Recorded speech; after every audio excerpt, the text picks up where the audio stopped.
All right, today we are diving deep into one of the wildest, most symbolic scenes in all of literature, the heavenly throne room from the book of Revelation. But we're not just going to look at the vision itself. No, we are going to decode it using the exact methods of the very first Christian thinkers, who saw this not as a literal news report, but as this brilliant tapestry of meaning. Okay, let's get right into it. Just imagine that for a second. You look up, and there's a door, open, in heaven itself, and then a voice, booming like a trumpet, says, "Come on up here." I mean, that is exactly what happened to the author, John of Patmos. For him, this wasn't just some weird celestial event. It was a personal invitation into a much deeper reality. So, the very first thing John sees is this open door. Now, for early commentators like this one guy, Tychonius, this wasn't a literal door made of, wood or gold. This was a symbol, a really big one. Yeah, so the earlier interpreters saw this incredible two-part meaning here. On one hand, Christ himself is the door, the way into the church, which they thought of as heaven on earth. But on the other hand, the preaching of the New Testament was like the key that finally unlocked the Old Testament, showing what it was all really about, and inviting believers to kind of ascend in their understanding. Okay, so once we're through that door, John's eyes get pulled to the center of everything, a throne. But get this, the person on it isn't described with a face or a body. Instead, all John sees is the brilliant, radiant light of two specific gemstones. Now, to the ancient mind, this was anything but random. The gorgeous green of jasper, that symbolized God as the source of all life, the one who makes things grow. And the fiery red of carnelian, well, that stood for the awesome, fearsome severity of God's judgment. So in just two colors, you get the two main sides of God's nature, mercy and judgment, life and fire. And here's a brilliant little insight from a writer named Ecumenius. He pointed out that the life-giving jasper is mentioned first, and you have to ask, why? Well, it's to show that God's primary nature is gentle, it's life-giving. He argued that God only becomes severe in judgment because our actions kind of force his hand. So let's kind of zoom out a bit and look at the assembly surrounding the throne. John sees 24 elders, and they're seated on their own thrones. So who are these guys? This wasn't just a random group. Early interpreters saw this number as hugely significant.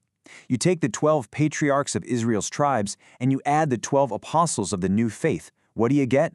24. Together, they represent the entire community of God's people, past and present. Their white clothes, that shows their purity, and those golden crowns, they're a symbol that they are victors in the spiritual fight against evil. Now let's talk about the vibe of the place, the atmosphere.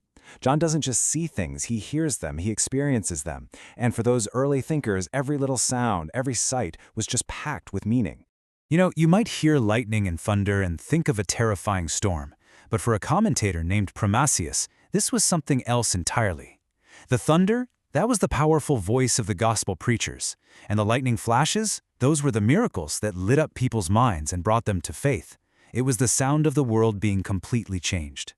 And right there, before the throne, is this strange and beautiful image, a sea made of glass, clear as crystal.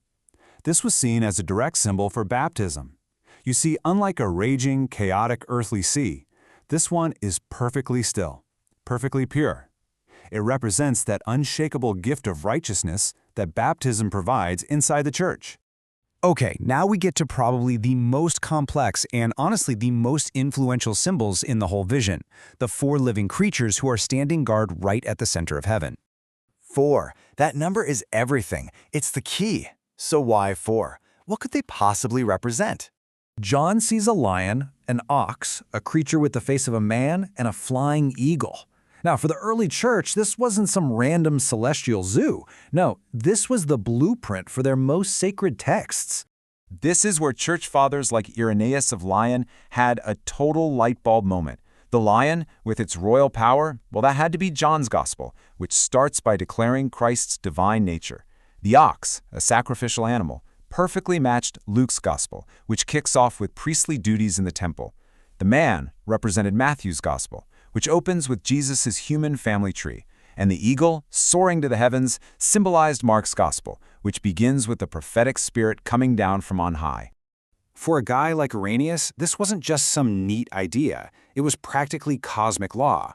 He argued that just as there are 4 zones of the world and 4 main winds, there must be exactly 4 gospels. These creatures weren't just symbols. To him, they were proof that the structure of the faith was woven right into the fabric of creation itself.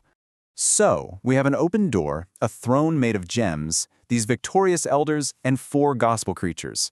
But what's it all for? What is everyone actually doing? Well, the answer is the climax of the whole vision. It's a symphony of worship.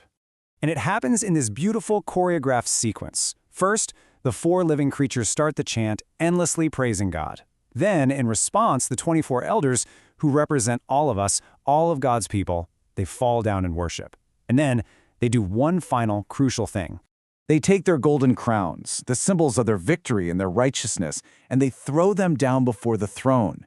It is this profound act of humility. What they're saying is that everything they are, everything they've achieved, it's not actually theirs. It's a gift, and it all belongs to the one on the throne. So what John saw and what these early interpreters figured out was a universe where every single element, from color and sound to numbers and creatures, it all points back to a single source and one giant act of worship.